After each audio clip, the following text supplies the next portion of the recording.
Hi there, Seisha Love, founder of Multidimensional You.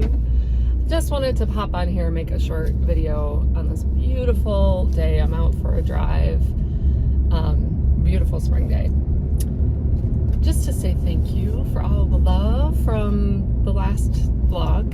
I really appreciate your love and your comments. So while we're in this conversation around human evolution, what's the foundation of the civilization? Of course, it's relationships. So everything we do in relationship is like, it's the building blocks. And so this is the message that wants to come through to everyone and to like expand and broaden the conversation. We can get really, myopic and almost tunnel vision when it comes to our own personal stuff. It's like, it's just mine. But if you look at everything in this simulation, you'll see the symbolism and the coding. The largest kind of concept that we're exploring, I would say the foundational distortion that I know I am working on, came to me on a drive the other day.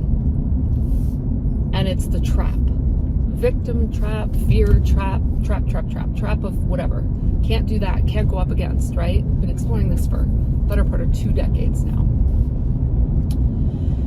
So I zoomed way out. Like, what is this construct that goes beyond form, but informs form? Creates a bit of a distortion in the form, if you will. And that trap construct, I was told, spell it backwards, flip it. You just did it, didn't you? So what do we have? It's just a part. In the same way that we take on a part to play, it's just a part of an exploration of the all that is. So we're not really trapped in the way that we think we are. We're just exploring a part of all the different kind of experience you can have in a living creation, especially a physical density, but it goes kind of beyond that. I realize this is a little esoteric, but this feels important to bring through at this time. Because so much, I think, of what all of us are working on in our own way, with our own distinct details, is that feeling of coming up against something that it feels immutable somehow. And so when I looked and asked to be shown, go show me the core of what this is, that's when the trap came in. And then the flip of the part. Same kind of reversals with living creation and fallen systems. You have live, and live spelled backwards is evil. Where do we get evil from? You really just start to look beyond form. Look for the symbol and the codes and the distortions at that level, because then if we kind of get it figured out, so to speak, there, we can translate it into our lived human experience and express it and emanate it here from this incredible divine consciousness that we are, and start to work these reversals, almost like I'm being shown a Rubik's Cube right now. Right? So if we come into ancestral lines that are highly fragmented because of trauma, and trauma creates chaos, and then chaos creates trauma, and it's this crazy feedback loop, right? There are bigger forces at work now to help heal this trauma across multiple dimensional levels. Then what does a non-fragmented experience feel like? An expression. And it's that you watch my demeanor change, I'm coming back into this feeling of wholeness, and I'm emanating that. And then that's the influence in the field. So how does this relate to our conversation with divine complement? Well, when we're leaving the codependent ancestral patterns behind in our personal relationships, especially the romantic one, the marriage one, what then does that look and feel like? And that is what we are recreating at this time to form as a new foundation, the new building blocks of civilization. And I know I, for one, took this on very intentionally. Obviously, in pre-birth planning, I charted all this out. Lovely souls signed up and said, I'll play this role, I'll play that role. Oh, there's a tree down in the road. Look at that. How interesting.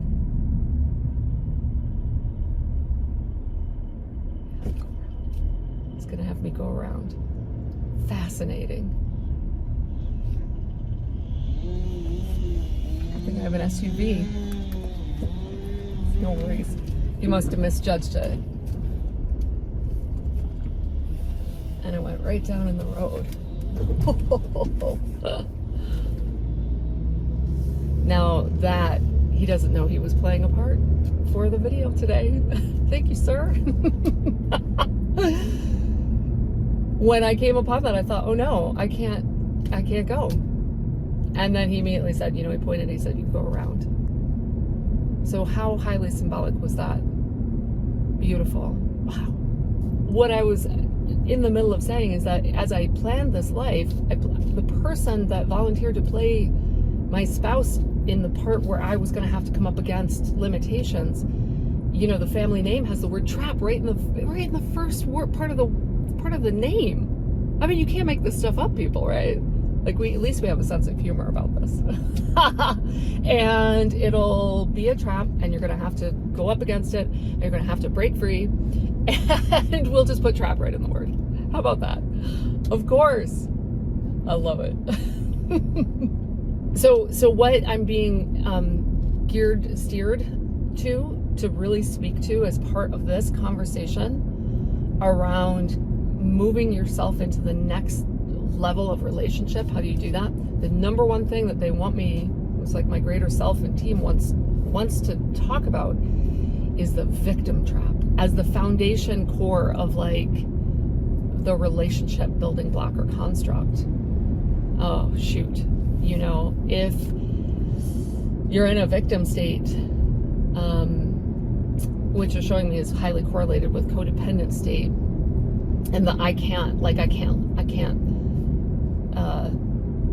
can't do what I want to do in this family. I can't, especially if you're the child growing up in a certain culture and you're going up against your biological family's culture because you're wanting to expand and they're not.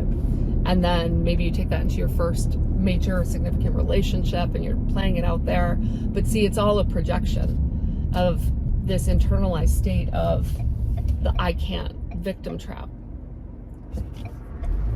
They're showing me that this actually underpins all of society's major like systemic issues. Poverty comes to mind, and that the internalized state of the victim trap, the part, right, the distortional part that you're playing. Now, no judgment, affords you an experience of scarcity, lack, etc. But many of us now we're here as alchemists. Let's transcend this, let's alchemize it, let's shift it.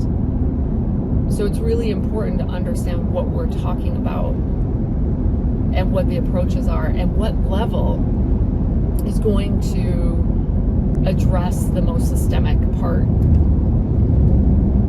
of this whole, cattywampus distortion that we're experiencing. So now we come to self-liberation as the antidote to self-victimization and getting out of projection out there and going, okay, how am I saying I can't do this because of that, and I can't because of that person, and I can't. That's all a choice. And this, what they're telling me, is what forms the foundation of our new relationships that are much more evolved. And evolved because we are holding ourselves accountable for the experience of reality that we are having. Now, by all means, the norm is to kind of bitch and moan and, half gossip about this and that. Politics, it's like a football game, right? That's easy. That's the easy stuff to do and hang out there. But when you begin to pull your energy back from those kinds of expressions, the use of your life force to create in that mode, now it becomes available for something very different.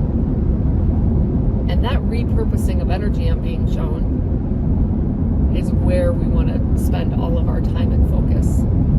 So the first step in this process of calling in and allowing a divine complement relationship to form is to call back all of the energy that you have out dispersed in projections or psychic darts towards certain issues or people or situations, call it all back and just call all your energy back. No need to do anything with it yet, but get it all back here.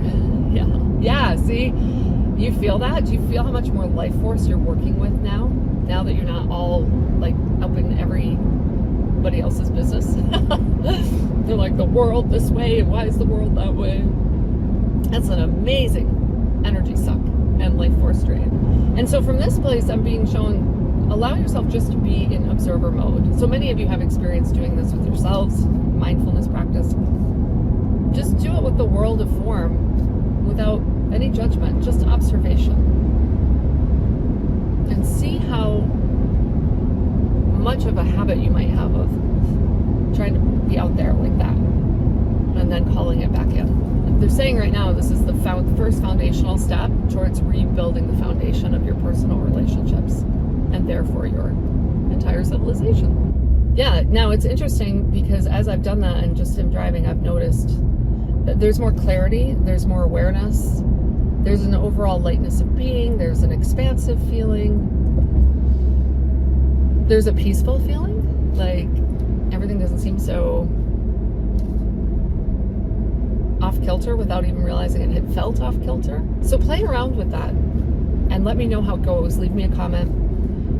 If you have thoughts, insights of your own, or questions about this whole divine complement conversation, the evolution of our human relationships as the building block of a new foundation of civilization, put those in the comments as well. As I continue to make this video series, I will address them and see what kind of information we get.